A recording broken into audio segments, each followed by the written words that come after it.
इयम् आकाशवाणी। सम्प्रति वार्ताः श्रूयन्ताम्। प्रवाचकः कृष्णप्रसादोपाध्यायः।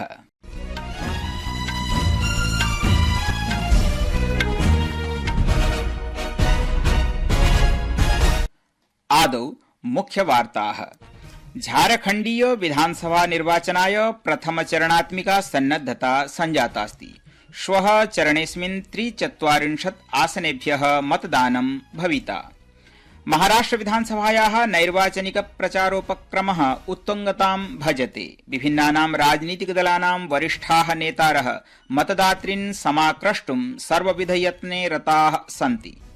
भारतेन विश्वबौद्धिक सम्पत् संकेतस्य 24,200 प्रख्यापित प्रतिवेदने पेटेंट, ट्रेडमार्क इत्यादि 3 क्षेत्रेषु वैश्विक शीर्षेषु 10 देशेषु स्थानम् अधिगतम्।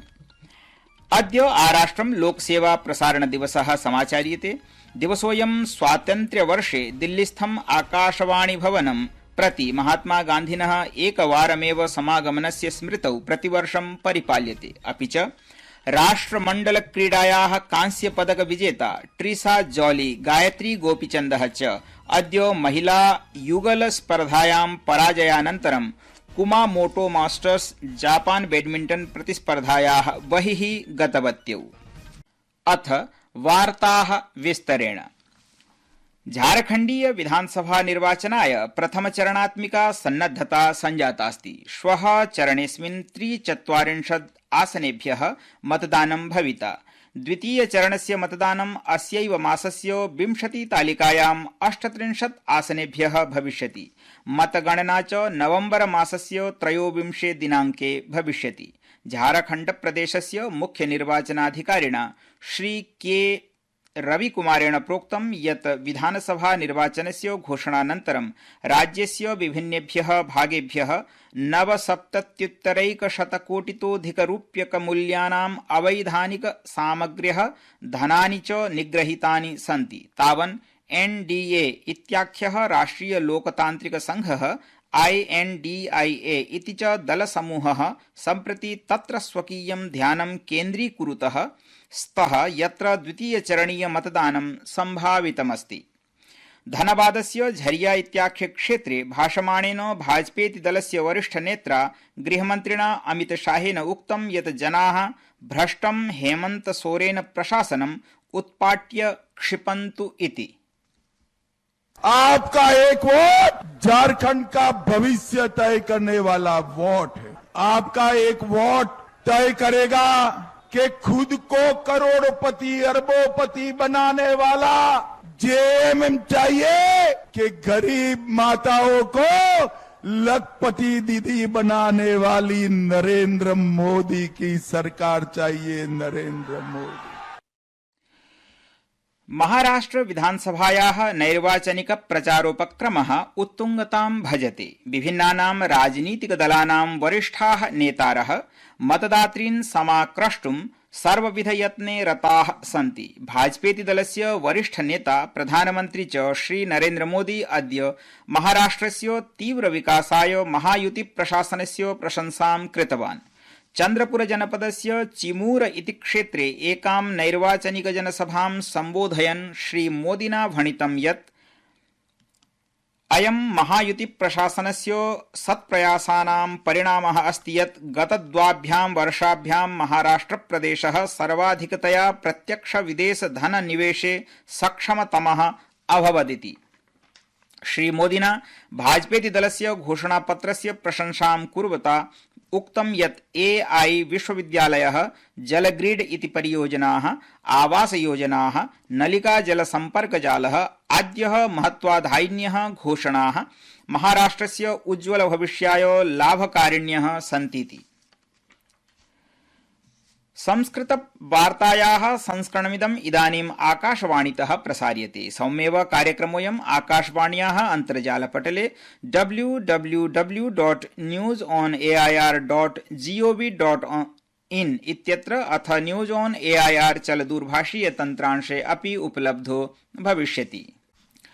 रक्षामन्त्रिणा राजनाथ सिंहेन अद्य युद्धसुरक्षयोः सम्भावित संकटेभ्यः प्रभावपूर्णरीत्या मुक्तये सानुकूलाः रक्षारणनीतयः महत्वाधायिन्यः भविष्यन्तीति रेखाङ्कितम्।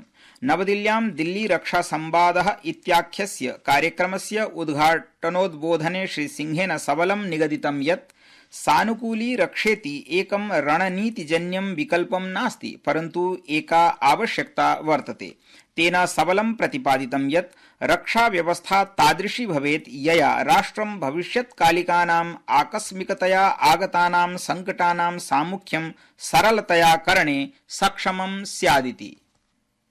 Contemporary wars are not being fought on the battlefields alone. We, in this age of digitization and information overload, are facing an unprecedented scale of psychological warfare. The government of India is determined to employ adaptive defense strategies to counter the menace of information warfare against national security. अद्य आराष्ट्रं लोकसेवा प्रसारण दिवसः समाचर्यते। दिवसोऽयं स्वातन्त्र्यवर्षे दिल्लीस्थं आकाशवाणी भवनं प्रति महात्मा गान्धिनः एकवारमेव समागमनस्य स्मृतौ प्रतिवर्षं परिपाल्यते। महात्मा गान्धिना विस्थापितजनाः सम्बोधिताः आसन्, ये हि हरियाणायाः कुरुक्षेत्र इति स्थले अस्थायिरूपेण निवासिताः आसन्। 77 वर्षपूर्वं दिवसोऽयं दीपावल्याः पवित्रावसरे आसीत्। तस्मिन् श्रीगान्धिवर्यः तैः विस्थापितैः सह साक्षात् मेलने समर्थः नाभवत्, अतः तेन आकाशवाण्याः माध्यमेन जनाः सम्बोधिताः। गान्धिनः सम्बोधनमिदं प्रथमम् अन्तिमञ्च आसीत्। गान्धिना स्वकीयोद्बोधनस्य शुभारम्भः मम भ्रातरो भगिन्यश्च इति उक्त्वा कृतः आसीत्। श्रीगान्धिवर्येण आकाशवाणीति माध्यमम् ईश्वरस्य चामत्कारिकी शक्तिः अस्तीति उक्तमासीत्। भारतेन विश्व बौद्धिक सम्पत् संकेतस्य 24,200 प्रख्यापित प्रतिवेदने पेटेंट, ट्रेडमार्क इत्यादि त्रिषु क्षेत्रेषु वैश्विक शीर्षेषु 10 देशेषु स्थानम् अधिगतम्। एतस्मिन् प्रतिवेदने ज्ञायते यत् शीर्ष अर्थव्यवस्थासु पेटेंट, ट्रेडमार्क इत्येतौ समेत्य औद्योगिक प्रारूप अनुप्रयोगेषु उल्लेखनीया वृद्धिः जाता। भारतस्य बौद्धिक सम्पदा इति आईबी इत्यस्मिन् परिदृश्ये वैश्विक नेतृत्वरूपेण स्वकीयं स्थानं प्रबलतया स्थापयतीति। राष्ट्रस्य शुद्ध प्रत्यक्षकर संग्रहः 0.14% वर्धितमस्ति। वित्तवर्षेऽस्मिन् साम्प्रतं यावत् 10,000,000,12,00,000,000,000 करसंग्रहः सञ्जातोऽस्ति। सीबीडीटी इत्याख्येन केन्द्रीय कर संग्रह संघेन एतत् प्रतिपादितं यत् अस्य वर्षस्य 1 अप्रैलतः 10 नवम्बरान्तं यावत् प्रत्यावर्तिनः धनस्य समायोजनं प्राक् सकल प्रत्यक्ष कर संग्रहः 0.2+1% वरिवर्ध्य 15,00,000,000,000 सञ्जातः आसीत्। अस्मिन् कालावधौ 1,90,200,00,000,000,000 कर प्रत्यावर्तनं कृतमस्ति, यद्धि गतवर्षस्य अस्यैव कालस्य करग्रहणस्य तुलनायां 53% अधिकमस्ति। केन्द्रीय प्राकृतिक ईंधन मंत्री हरदीप सिंह पुरी उक्तवान् यत् जैव ईंधन मिश्रणेन भारतम् आयातव्यये 1,90,000 कोटि रूप्यकाणां सञ्चयं कर्तुं शक्नोति, येन हि कृषिक्षेत्रं लाभान्वितं भविष्यति। बेंगलुरुनगरे 27तमे ऊर्जा प्रौद्योगिकीय शिखर सम्मेलनस्य उद्घाटनं कुर्वन् असौ न्यगादीत् यत् भारतं जैव ईंधन मिश्रणे विश्वस्तरे भारतं द्वितीय स्थानं लभते इति। संचार मन्त्रालयः दौरभाषिक संवाद मध्ये विच्छिन्न संपर्कात्मकानि प्रकरणानि निरीक्षन् अस्ति। उपभोक्तॄणां समस्यानां न्यूनीकरणाय मन्त्रालयः प्रतिमासं सेवायाः गुणवत्ता इत्यस्योपरि निरीक्षणात्मकः दृष्टिपातः विदधाति। सूत्रानुसारि मन्त्रालयः वर्षे वारचतुष्टयं परित्यज्य प्रतिमासं गुणवत्तायाः निरीक्षणं करिष्यति। राष्ट्रमण्डल क्रीडायाः कांस्य पदक विजेता ट्रीसा जॉली, गायत्री गोपीचन्दः च अद्य महिला युगल स्पर्धायां पराजयानन्तरं कुमारमोटो मास्टर्स जापान बैडमिंटन प्रतिस्पर्धायाः बहिः गतवत्यौ इति वार्ताः।